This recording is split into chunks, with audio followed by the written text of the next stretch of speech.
I got so much motherfucking design on right now. Break it down, bring it back, make it clap. I got 3 old thoughts, new block, where that thing. Bitches on my line, and you know they come straight. Hold up, what it not, 45, scope it cash like whoa. How you fucking with these hoes up? Assalamualaikum warahmatullahi wabarakatuh. Eh, untuk kali ini saya akan menjelaskan materi ekonomi teknik secara garis besar. Ada hal penting yang perlu kita ketahui sebelum memulai pelajaran ini, yaitu kenapa kita belajar ekonomi teknik. Nah, yang perlu diharapkan di sini adalah kita mampu memilih alternatif keputusan rencana investasi yang layak dan sesuai dengan pertimbangan aspek ekonomi. Di sini ada 3 pemikiran yang bisa kita itu lihat. Yang pertama ada akuntansi, di mana akuntansi ini lebih berperan arah pemikirannya lebih ke masa lalu, sedangkan ahli ekonomi teknik eh, memikirkan tentang masa depan, di mana merencanakan sesuatu yang baru yang bisa dimanfaatkan ke depannya seperti itu. Nah, sedangkan manajer manajer teknik itu berperan dan atau lebih membandingkan antara masa lalu dan masa depan, di mana membandingkan yang telah terjadi atau yang telah dialami di masa lalu untuk merencanakan sesuatu yang baru di masa depan. Misalnya eh, melakukan kesalahan di masa lalu bisa diperbaiki ke depannya seperti itu. Yang berikut ada hal-hal yang perlu diperhatikan, yaitu ada 5 hal. Yang pertama, apa itu ekonomi teknik? Yang kedua, mengapa ekonomi teknik diperlukan? Yang ketiga, mengapa engineer perlu mengetahui aspek ekonomi dalam pekerjaan-pekerjaan keteknikan? Yang keempat, bagaimana konsep ekonomi teknik? Dan yang kelima, bagaimana proses pengambilan keputusan dalam ekonomi teknik?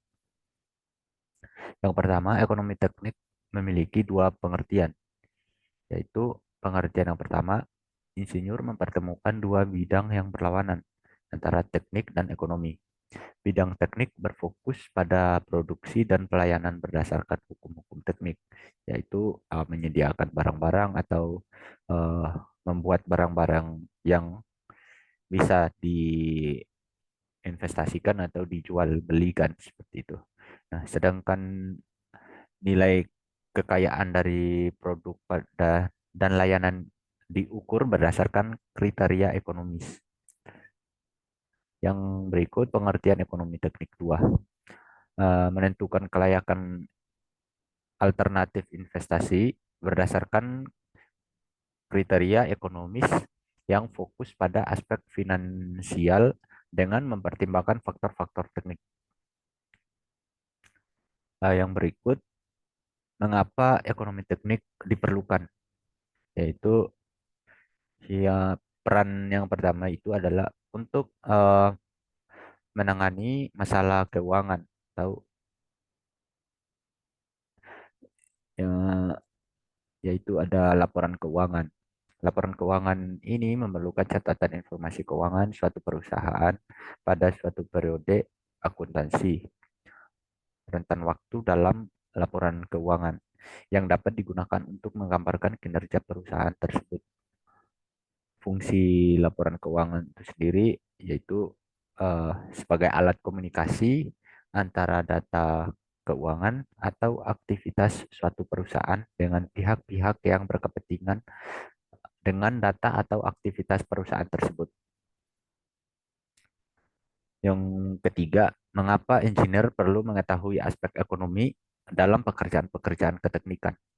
Yang pertama ada cash flow dan depresiasi, di mana cash flow dan depresiasi ini memiliki beberapa topik penting yang bisa dipelajari, yaitu ada analisa ekonomi teknik, pengambilan keputusan, proposal teknik, laporan keuangan, atau cash flow, aliran keuangan atau arus kas. Yang terakhir itu ada depresiasi, di mana topik-topik ini membahas tentang bagaimana peran ekonomi teknik ini dalam ilmu keteknikan atau pekerjaan-pekerjaan keteknikan. Yang berikut ada fitur value, di mana fitur value ini memiliki satu topik penting yang di mana di situ membahas tentang perhitungan pekerjaan keteknikan itu sendiri, yaitu ada present value. Yang berikut ada NPV atau IRR method. Yang terakhir ada bunga. Yang berikut ada inflasi dan deflasi, di mana inflasi adalah suatu gejala di mana tingkat harga umum mengalami kenaikan secara terus-menerus. Peristiwa dalam perekonomian ini diakibatkan karena terganggunya keseimbangan antara arus uang dan arus barang, di mana kita bisa melihat hal-hal penting mengapa inflasi itu terjadi, apa saja jenis-jenis inflasi, eh, cara mengatasi inflasi, dampak inflasi terhadap perekonomian masyarakat, pengaruh inflasi, metode pengukuran inflasi. Topik-topik penting inilah yang bisa dipelajari untuk mengetahui di mana inflasi itu eh, berefek pada pekerjaan-pekerjaan teknik seperti itu. Yang berikut ada deflasi. Deflasi adalah suatu periode harga secara umum jatuh dan nilai uang bertambah. Deflasi merupakan kebalikan dari inflasi.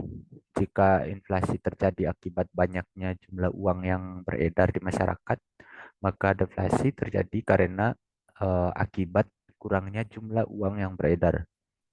Nah, untuk deflasi ini sendiri bisa dilihat topik-topik besarnya, yaitu sebab timbulnya deflasi, jenis-jenis deflasi, cara mengatasi deflasi, dampak deflasi, pengaruh deflasi.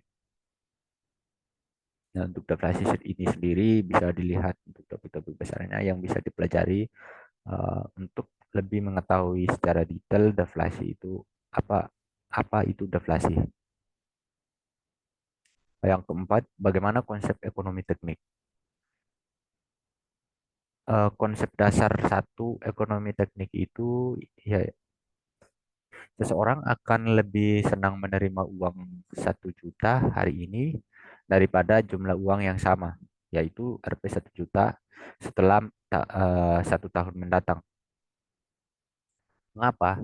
Jika menerima uang hari ini, ia dapat menginvestasikan uang tersebut pada suatu tingkat keuntungan, sehingga setahun mendatang uang tersebut eh, telah menjadi lebih besar dari 1 juta yang tadi. Nah, kesimpulannya, eh, mengapa lebih memilih 1 juta hari ini dibandingkan 1 juta setahun mendatang, yaitu sangat simpel. Karena eh, sebenarnya uang itu memiliki nilai waktu, di mana nilai waktu tersebut sudah kita dengar penjelasan yang tadi, kalau uang 1 juta bisa diinvestasikan ke perusahaan tertentu, nah, di mana uang tersebut lama-kelamaan akan menjadi lebih besar daripada 1 juta yang tadi, seperti itu. Nah, konsep dasar yang kedua dalam menganalisis nilai waktu, uang khususnya nilai sekarang atau present value, kita membutuhkan informasi suku bunga, di mana suku bunga yang dipakai dalam analisis tergantung pada asumsi tentang tingkat keuntungan yang diharapkan dari investasi yang dilakukan atau opportunity cost, biaya kesempatan, apabila dana yang tersedia itu digunakan pada kepentingan yang berbeda. Yang berikut ada BCR analisis. BCR analisis itu yaitu benefit cost ratio, adalah perbandingan nilai ekuivalen semua manfaat terhadap nilai ekuivalen semua nilai.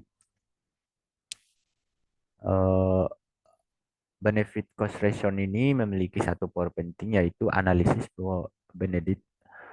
benefit cost ratio merupakan salah satu yang diandalkan sebagai dasar metode analisis proyek di sektor umum atau publik. Analisis B atau C dikembangkan untuk memperkenalkan banyaknya objek pada sektor umum ekonomi. Semua perkiraan biaya dan manfaat harus dikonversi ke satuan mata uang yang setara umum atau sesuai lokasi dan juga melihat ketentuan rute. Ada yang termasuk ke dalam bukan sebuah manfaat atau di benefit, dan ini dianggap dengan cara yang berbeda tergantung pada model yang digunakan. Sekian pembahasan materi untuk yang saya jelaskan hari ini. Sesuai yang saya sudah katakan tadi, bahwa penjelasan kali ini hanya menjelaskan poin-poin penting saja dan bisa untuk dipelajari.